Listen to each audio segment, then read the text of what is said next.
Lanjutan kisah penyamaran pemuda kaya, episode 83. Kenshin, yang telah mengetahui bahwa Aditya adalah pemilik sebenarnya dari bisnis yang selama ini dikelola oleh Nico. Saat itu, Kenshin masih ingin menanyakan perihal rencana yang telah disusun oleh Nico dan Aditya.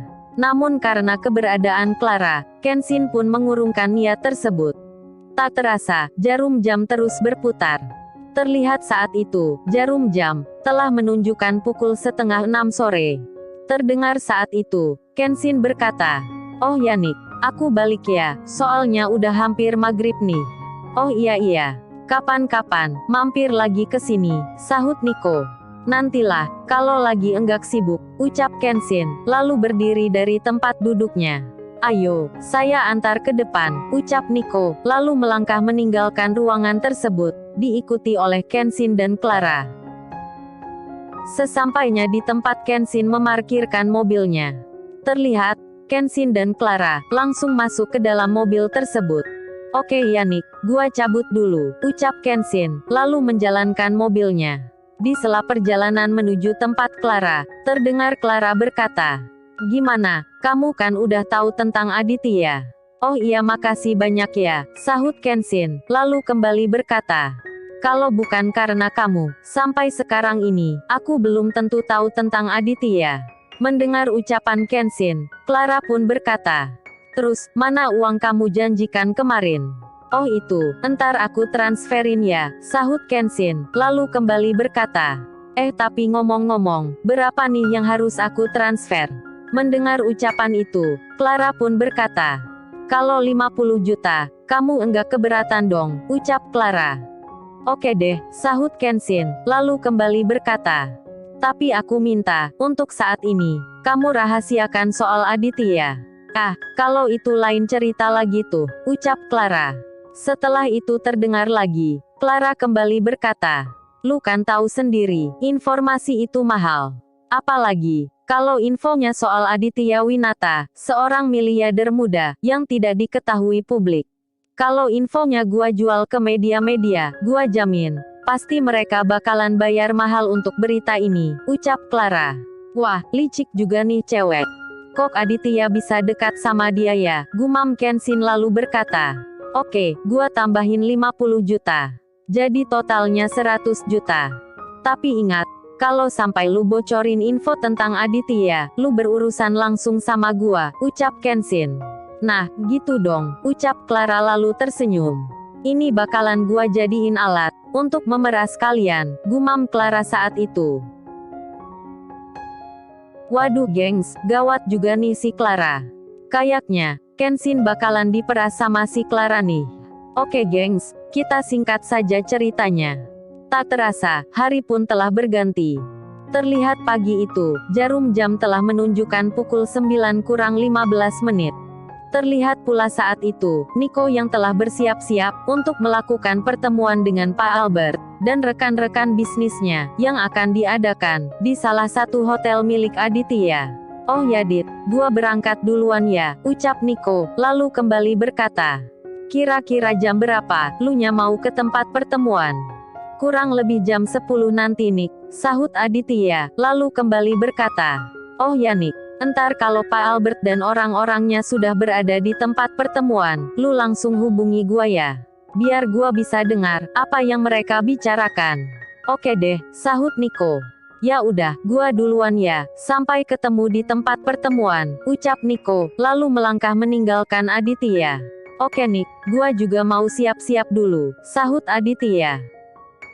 Sementara, di lokasi yang berbeda, Jasmine, Dika, Pak Albert dan rekan-rekan bisnisnya, yang telah dalam perjalanan menuju hotel, tempat diadakannya pertemuan. Di sela perjalanan mereka ke tempat pertemuan, terlihat, iring-iringan itu, berhenti di sebuah lampu merah.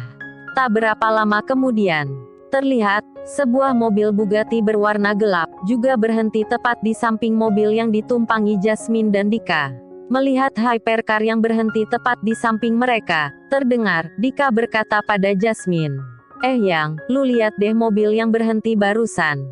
Pasti yang punya Sultan, kalau enggak anak Sultan tuh," ucap Dika. Mendengar ucapan Dika, Pak Albert pun berkata, Yang penting kita udah bekerja sama dengan Nico. Mobil itu mah kecil, ucap Pak Albert. Lain halnya dengan Jasmine. Saat melihat mobil tersebut, ia pun bergumam. Sepertinya gua pernah lihat nih mobil. Tapi di mana ya? Gumam Jasmine, sambil melihat ke arah mobil tersebut. Saat itu, Jasmine ingin memastikan, siapa yang duduk di belakang setir mobil tersebut. Aduh, kaca mobilnya ditutup lagi, gumam Jasmine. Melihat tingkah Jasmine yang terus mencoba untuk memastikan si pengemudi hypercar tersebut, terdengar Dika berkata, "Lu kenapa yang, kok gelisah gitu?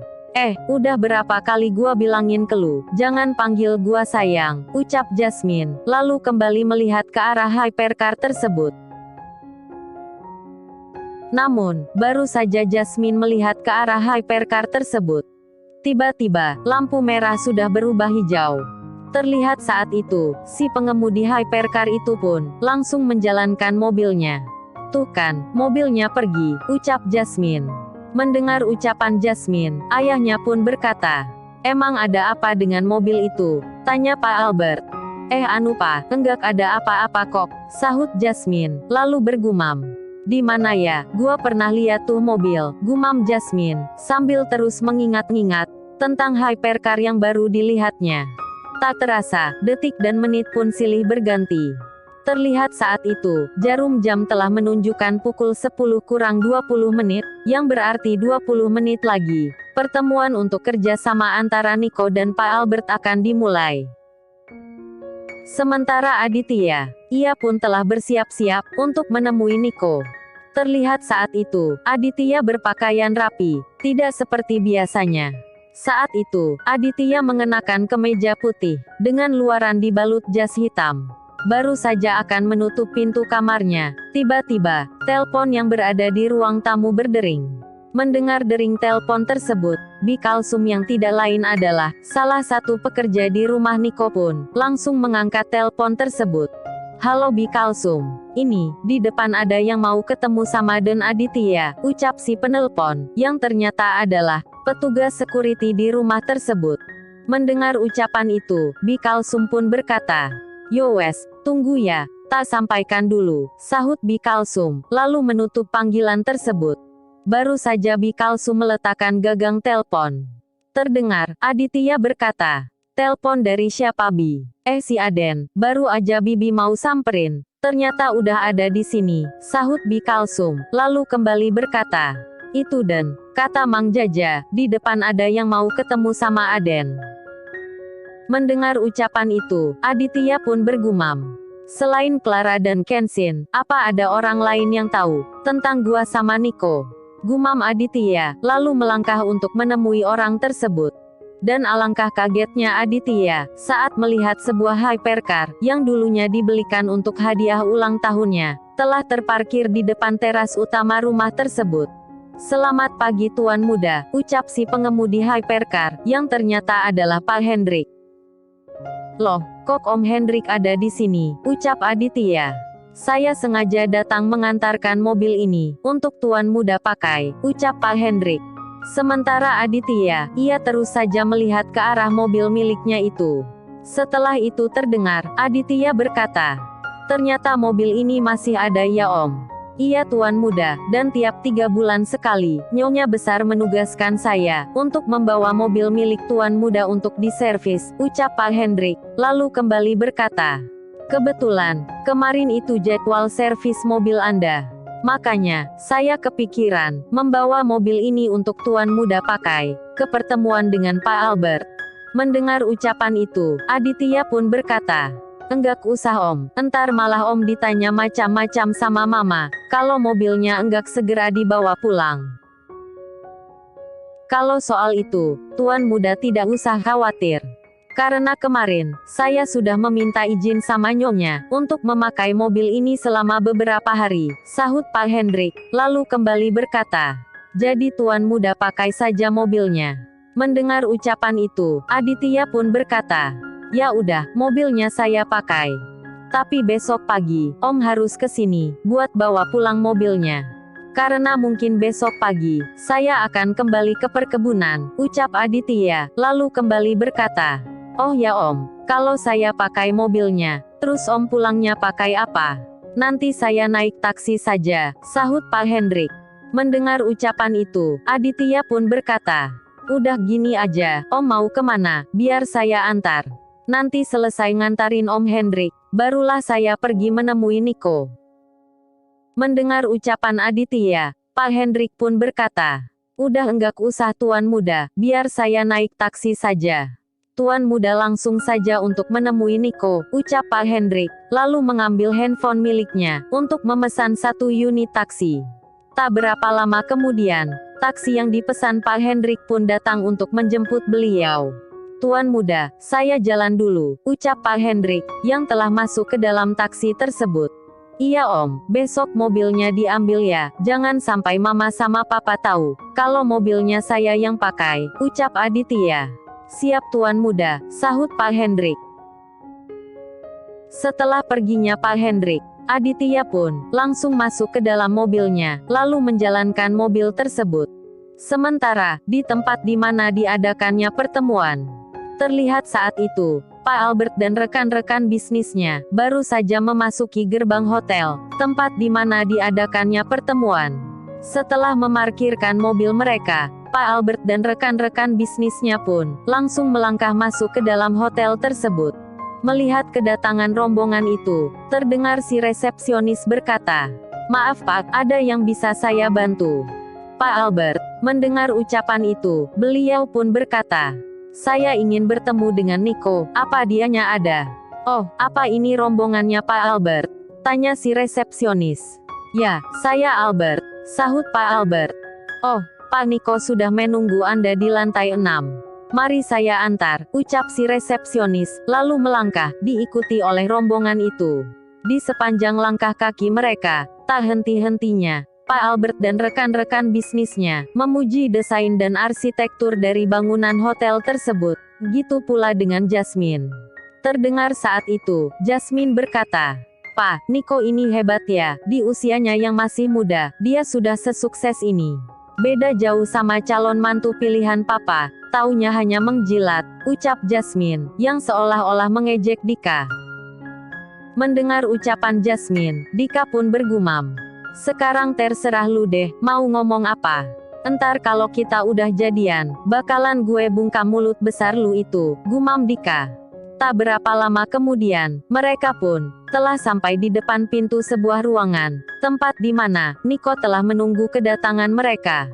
Terlihat saat itu, si resepsionis tadi pun langsung membuka pintu tersebut. Pak Niko, ini saya mengantar rombongan Pak Albert. Oh Pak Albert silakan, ucap Niko. Setelah itu terdengar lagi, si resepsionis berkata, saya permisi ya, mau lanjutin kerja lagi, ucap si resepsionis, lalu keluar dari ruangan tersebut. Tak berselang lama setelah keluarnya si resepsionis, terdengar, Niko berkata, Pak Albert, saya keluar sebentar, ada yang lupa saya sampaikan sama karyawan saya tadi, ucap Niko. Oh silakan, sahut Pak Albert. Setelah itu terlihat, Niko melangkah mengikuti si resepsionis tadi, entah apa yang ingin ia sampaikan. Setelah menyampaikan hal tersebut pada si resepsionis, Niko pun kembali untuk menemui Pak Albert. Sekembalinya di ruangan tersebut, Niko pun langsung menghubungi Aditya. Namun saat itu, Niko tak berkata apa-apa, malah handphone miliknya itu ia letakkan di atas meja. Sementara Aditya, yang sedang dalam perjalanan menuju hotel, ia pun langsung mengangkat panggilan dari Niko. Terdengar saat itu, Pak Albert mulai mengutarakan planning yang akan mereka lakukan, bila mana Niko mau bekerja sama dengan mereka. Sementara Aditya, yang terus mendengar pembicaraan Pak Albert, ia pun bergumam. Dari tadi yang dibahas keuntungan melulu, ruginya enggak diperhitungkan, gumam Aditya. Dan tak terasa, mobil yang dikendarai Aditya pun telah sampai di depan gerbang hotel tersebut. Terlihat saat itu, mobil Bugatti yang dikendarai oleh Aditya baru saja memasuki halaman hotel itu. Setelah itu terlihat, Aditya pun langsung memarkirkan hypercar miliknya itu tepat di depan pintu utama hotel tersebut, tempat di mana Niko sering memarkirkan mobilnya. Seorang security yang melihat Aditya memarkirkan mobilnya di tempat parkir yang disediakan khusus untuk Nico. Ia pun langsung datang menghampiri Aditya dan hendak menegur Aditya. Namun, belum sempat mengeluarkan sepatah kata pun, tiba-tiba terdengar suara seorang wanita yang menyapa Aditya. "Selamat pagi Pak," ucap wanita tersebut, yang tidak lain adalah si resepsionis yang tadi mengantar Pak Albert untuk menemui Nico. Setelah itu terdengar lagi, si resepsionis berkata, "Silakan Pak, Anda sudah ditunggu Pak Nico di lantai 6, ucap si resepsionis. Mendengar ucapan itu, si security tadi pun langsung berbisik pada si resepsionis. Memangnya lu kenal sama pemuda ini? Pak Aditya ini, pemilik hotel ini," sahut si resepsionis. Mendengar ucapan itu, si security pun bergumam, "Loh, yang punya hotel bukannya Pak Nico?" Gumam si security, yang tidak berani bertanya lagi. Setelah itu terdengar, Aditya berkata, "Oh ya Mbak, apa Mbaknya bisa ngantarin saya ke tempatnya Nico?" "Oh bisa Pak bisa, malah tadi Pak Nico yang nyuruh saya nungguin Bapak," ucap si resepsionis, lalu kembali berkata, "Ayo Pak saya antar." Mendengar ucapan itu, Aditya pun langsung mengikuti langkah kaki si resepsionis tadi. Di sela langkah kakinya, Aditya masih terus mendengar pembicaraan Pak Albert lewat handset yang melekat di telinga kirinya. Di sela pembicaraan mereka, terdengar Dika pun ikut berkata, "Pak Nico, bagaimana?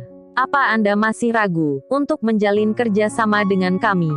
Pak Nico bisa bayangkan, jika hotel dan restoran dari keluarga Winata itu bangkrut, sudah pasti hotel dan restoran Pak Nico akan kebanjiran pelanggan, yang otomatis Anda pun akan mendulang keuntungan yang belum pernah Anda bayangkan, ucap Dika. Mendengar ucapan Dika, Pak Albert pun berkata, "Benar apa yang dikatakan Dika," ucap Pak Albert, sambil menyodorkan lembaran-lembaran kontrak kerjasama yang harus ditandatangani Nico.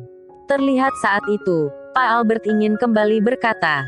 Namun tiba-tiba terlihat, pintu ruangan itu terbuka dengan perlahan. Lalu, bagaimana kelanjutan kisahnya? Nantikan di episode selanjutnya.